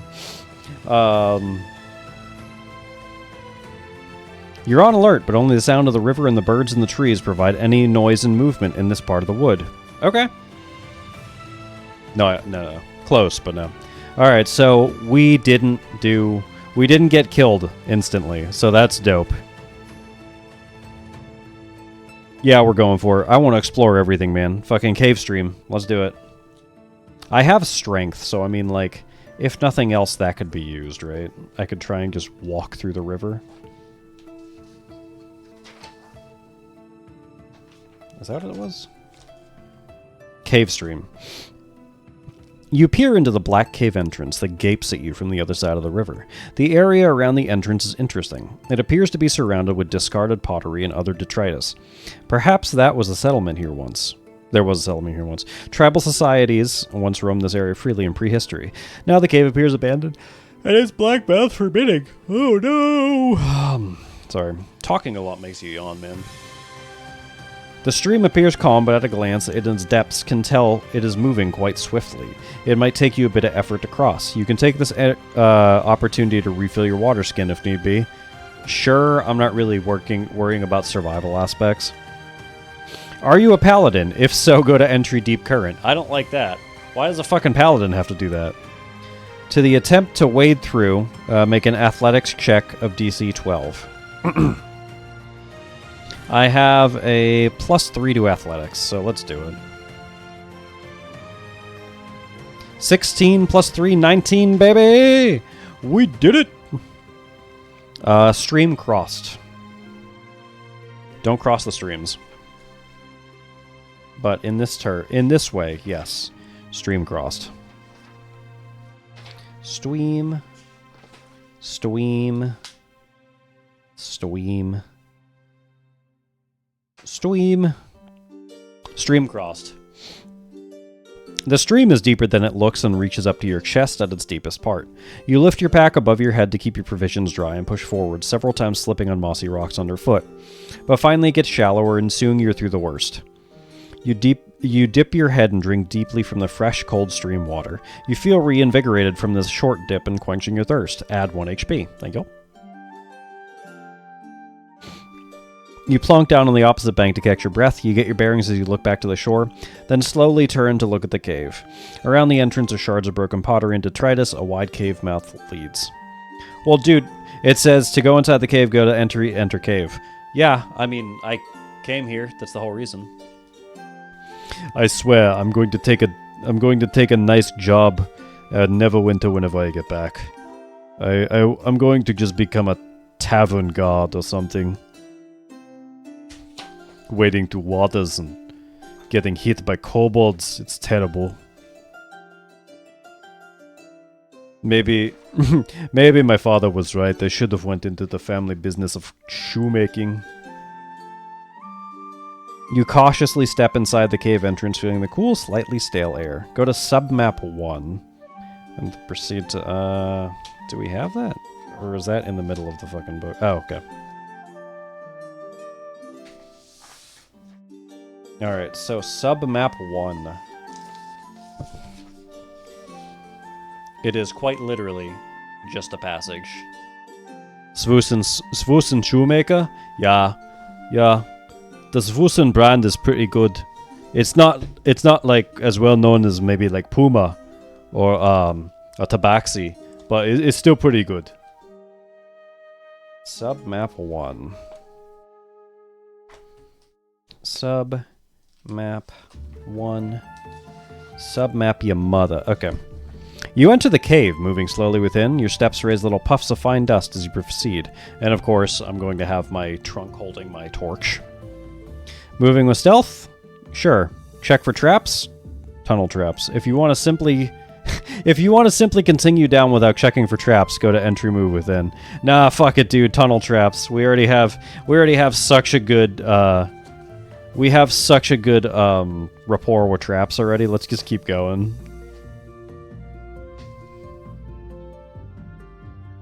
Tunnel traps. Tunnel traps. Check, make a perception roll of DC 10. Okay. Nat 20, baby. Nat 20, baby. Alright. Entry trap cave. Shima trap quick cave. Let me hit the elephant. The Air Kenku brand is better than Tabaxi. Listen, Air Kenku is just they're just over-polished leather. You definitely want the Swusen. They are so comfortable. It's like you're walking on a cloud. Even cloud giants have sponsored them before. That's definitely true. That almost cost our entire family's fortune. It's not good. It's not good, I tell you. But it did give us a lot of good sales. Trap cave. You search the walls and floor of the tunnel but find no traps. You do, however, see so many scratches on the wall, as if something was trying to literally dig their way through the rock with their bare hand. I don't like that, man. Entry, move within.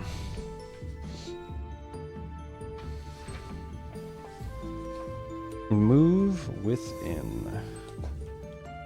Could you imagine if a Loxodon became a vampire? Would they bite with the tusks? You move further within, down the silent passage, the sound of the river fading behind you. The passage turns to the right and continues for some way. Ahead of you, you see it's open to a cavern.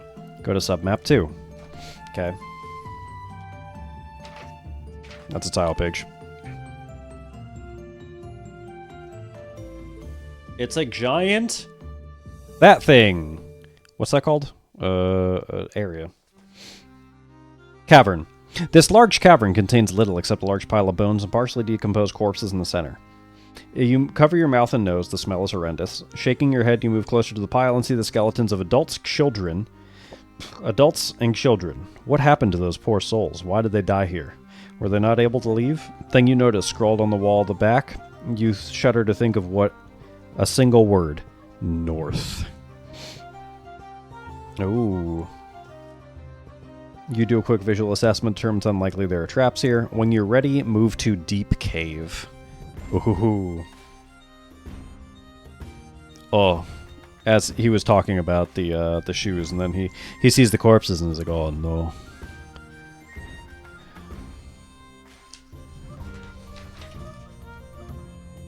Deep Cave. You ponder the fate of these poor souls, whose bones lay in a pile in the middle of the floor. Why did they not leave? After reasoning it through, you decide the only reason must be they were trapped in here somehow. But by what? The river? What sort of end did they come to? Stuck here in this cave. You shake your head in disbelief and horror. To search the bone pile, make an investigation roll. I don't think Zvusin would want to search a pile of, like, people and children. I think he's just gonna leave. Right? I don't think Zvusin would be searching that. No, let the dead lie what they lie. We're just gonna fucking leave. We don't want to be a part of that. Whatever god might be upset with us for searching the pile of, you know, like the pile of kids. No, I'm good. Leave cave. Besides, meeting with a crime scene is illegal. Messing with a crime scene is illegal? Absolutely. You move back through the tunnel out to the river. With your knowledge of the dangerous section, you're now able to quickly return. Okay, cool. And so we're back at river, or whatever it was, 7, right? Yes, tile page 7. And we're back there. I think that's where we're going to end it for tonight.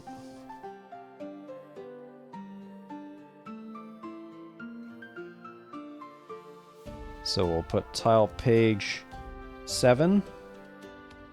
So, let us do a quick recap of what happened. And there's Zvusin. You can look at him again. He's pretty happy. So our woolly mammoth friend, our woolly mammoth man, he shows up in the town. Oral bar? What the fuck is this? What is it called? Oral bar? Orabad. Oral bar. Okay. So he shows up in Oral Bar. He rests a bit. He talks to some people. He hears that there is treasure. Right? Is that what the hell it was? No. He was told about... Yeah. He was initially looking for some treasure, and then the old people in the tavern told him, hey, our kid has been taken by the supposed Death Knight in a forest up in the Wondercoat Wood?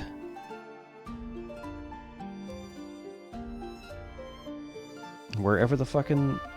Wondercoat Wood, or whatever.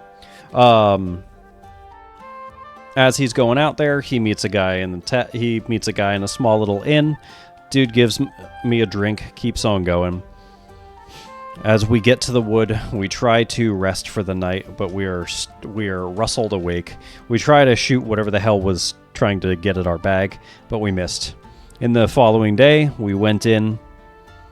We went in. We were kind of stealthy.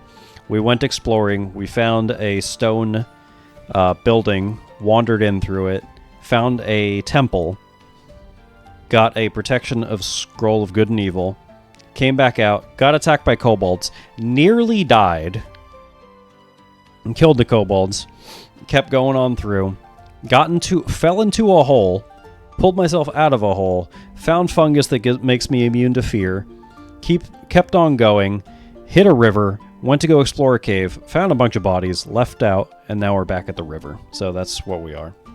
That's where we're at the end of Session 1.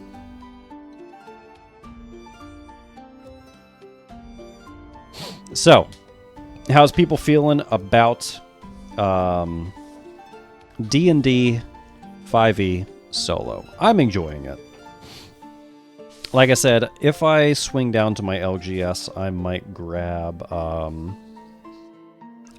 another Call of Cthulhu campaign, but that is, I guess not 100%. I might do it next week. I might not. We'll see. I could order one, but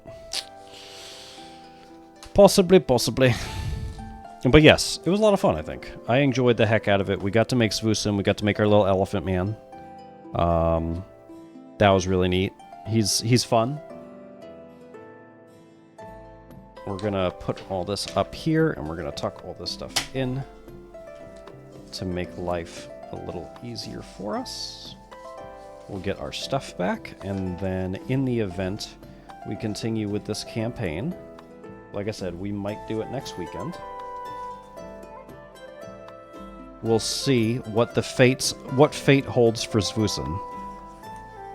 The son, now that we know, of Shoemakers, who is a fighter, who is just trying to use a great bow to plink a giant spear through the heart of God. That's all that Svusin wants. He just wants to be a great bow user and shoot giant great bow arrows through the soul of every god. Probably not. That's not actually his backstory. I don't really have a backstory for him. But we will continue on with this next week.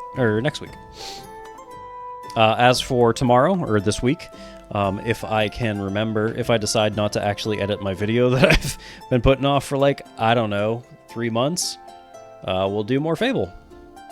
I mean, we'll do some more Fable at some point, but it might not be Monday. We'll probably do, like, Tuesday, Wednesday or something. Anyways, thanks for hanging out, watching BNC and all that good stuff. I will throw this up on the YouTube, the secondary channel, so if you want to see it again. If I was smart, I would make clips of it and throw it up there, but I don't want to, so, alright. Anyways, thanks, and we will see you in the next one. Bye!